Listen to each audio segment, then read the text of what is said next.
GoldenEye. GoldenEye's back. I think it is kind of. MVG might have helped me out with this one because this is a canceled GoldenEye Xbox Live Arcade remake from 2007. Mm-hmm. At least according to the description here. I remember this. I remember seeing this because this had popped up. It was like a 30-minute thing back in the day on YouTube, footage of it leaking out, and people got really excited because they thought, oh, maybe it'll still come out, but it never did. It got canceled at like the last minute because there is an entire playthrough of the game. Like, it's done. The game is just ready. They just never released it. So I don't know how long they spent like putting this game together or anything. It's a shame that it never came out because this would have been one of the bigger announcements, I would say, at the time for the 360. And I don't know what other system I don't know what other system would have come out on. I guess just the 360, and Nintendo would have been like a part of it in some way. The Wii. It was also would have came to the Wii. Okay, so it would have come to both. Mm-hmm. This game looks awesome. Oh yeah, it looks so good. It's a full 2 hour. Like, this person played all the way through it. If time stands for all the different levels, a little over 2 hours, and it is the original GoldenEye, but like not playing at 10 frames a second. Yeah. This is on Xbox Live. So, okay. Are they going to release this? Because this is being played on an emulator. This is on the Xenia emulator. Yeah. No, they're not going to release. Well, hold on. It's not going to get officially released, if that's what you're asking. Is this related to they did a whole Q&A thing here on the yeah. I mean, are they going to release this? They probably will. Like, that's what I've heard. So the backstory about all this is, back in 2008, 2009, obviously Rare, was acquired by Microsoft, and they started working on stuff. When the 360 came out, they released Perfect Dark and Banjo and all that stuff. They were also Rare was working on a GoldenEye remaster for Xbox Live Arcade. If you remember, Xbox Live Arcade was a pretty popular service at the time. Every week that they would release new games on the service. And there was some really good Xbox Live Arcade games that came out. A lot of remasters were done and stuff like that. I mean, there was some bad stuff too, like Tony Hawk got remastered and some other things. But so GoldenEye was a game that was being remastered by Rare, and ultimately it was made available on Xbox's PartnerNet service, which is basically the equivalent of Xbox Live, but for developers. And that is used basically just to test games before they go to retail. So I don't know how long it was for, but it was maybe like an hour at the most. GoldenEye was made available on that service, and some people actually grabbed it, like when they saw it immediately, but it was quickly removed after that. And the reason why it was removed was because if you think about GoldenEye has a lot of different players that are involved. So obviously Rare owns the game, but Nintendo owns GoldenEye as far as they own the source code and the assets. So Microsoft owns Rare, so Microsoft's involved as well. And MGM owns the bond license. So there's a lot of different forces at play here with regards to GoldenEye. So in the end, the game never came out, but there were some people that actually got a copy of this beta, this fabled beta. That's what you saw in this video. There was a 4chan leak maybe about a month ago where someone had leaked GoldenEye as part of some bigger leak, but it was password protected with like a 128 character password. You're not breaking that, yeah. But the guy that made this video, he's telling people that has nothing to do with that leak. So he's gotten it via other means, but I don't know how he's gotten it. But in the end, he's done a playthrough of the entire game.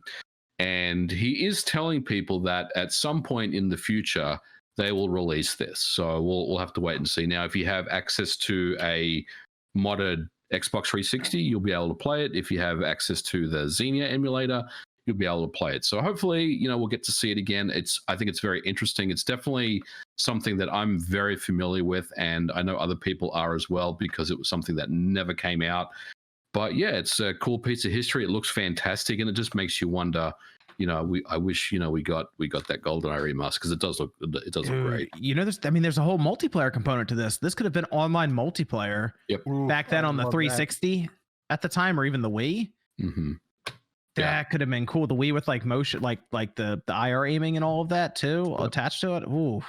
I mean, I guess it still could be if they could have ever figured it out. I don't know. I don't know how that would work out. Would Nintendo still be involved in this? Yes, absolutely. They would be involved. Now, Phil Spencer made some tweets about this, I think maybe a couple of years ago, and he said, look, this is a licensing issue. This is a rights issue. So, I mean, Phil wants to do it, but he also understands that, look, there's no way that this can happen right now. So, Nintendo would most definitely be involved in this. Now, obviously, Microsoft and Nintendo have a different relationship these days, so maybe there is a path to get this game back in some fashion, but I wouldn't be too hopeful of that at this time, at least. Okay. But it looks cool. Looks really cool. I mean, it looks very good. So I would like to see it come out someday, but wow. GoldenEye 007 Xbox Live Arcade. That's what they needed on the Nintendo 64 Classic. Maybe they let Microsoft release it on their Xbox and their Windows and all of that, and then they get to drop it on the N64 Classic. It's a good deal. It would be a good deal. Like, the original belief behind this was that Nintendo was going to publish it, but that Nintendo was also going to be able to publish like Banjo-Kazooie on the Wii Virtual Console. Oh, and then somewhere along the lines of this deal is pretty much right before everything was going to be finalized, Nintendo said no. It came down to revenue splits, all that type of stuff. So it would be a miracle for us to see this happen, because all Nintendo has to be is like, we want 60%. Microsoft, well, no, we actually want a little closer to this percent. And Nintendo will be like, you're not getting it. Nintendo knows they hold all the cards, and you have to come to them to make this happen. And that's tough with a company who it's not very open to negotiation. They do what's best for their bottom line, not necessarily let's bring it to Microsoft and Nintendo, and everyone can enjoy it. We'll have cross-play for multiplayer online, and everyone can enjoy this game again. Nintendo is still that company at the end of the day. If they can benefit their bottom line more than yours, they're going to make that move, and you have to come and say, okay, we agree to your terms. So there's a few people in the chat saying Nintendo didn't shut it down because that's what's in the description. I can tell you that is incorrect information. They did shut the project down. Yeah, Nintendo was the sole company who shut the project down. Microsoft was ready to release. Activision, because they had the Bond license at the time, were ready to go with it, and Nintendo was the one to hold out. The description on the video that came out on YouTube with the long play oversimplified everything that happened. And oversimplifying this case is an injustice to what happened, because this is a very complex matter. It wasn't something that was just, oh, Nintendo was here to play. They were there to play for the majority of it until it came to the final hours. Think of it like the PlayStation situation for the NES or the Super NES when Nintendo was working with Sony. Everything was good to go until at the last minute, Nintendo changed the terms. It was very similar with GoldenEye. They changed the terms and they terminated the project. It all comes down to Nintendo at the end. It was no other company. Nintendo said no. That is correct. All the source code and assets belong to Nintendo, and ultimately, that's really where it ends. You know, it's up to them if they want to do it. Then that's great. But right now, I mean, if they want to, then definitely I think Microsoft would be really open to, negotiations there. But ultimately, the buck stops with Nintendo on this one. Sounds about on brand. So, and to the person saying, the guy who released the footage, why would they be lying about Nintendo's part? They're not lying about it. They misunderstood the interview that they sourced. The interview was from a ex-Rare employee who really didn't go into detail about Nintendo's role. Nintendo owns the game design, the code. They own GoldenEye 64. They publish it. They funded it. That is their property. You cannot release that game in any other form without Nintendo's permission. And when they were HDing this for the Xbox 360 and also for a Wii release, it was with Nintendo's permission. And Nintendo did not want the project to go forward for whatever reason it was. It could have been as simple as they wanted 51% of the revenue split. And Microsoft said, wait, we agreed to 50-50. And Nintendo said, you don't like it? Done. I don't care if the game's finished. You're not getting it anymore.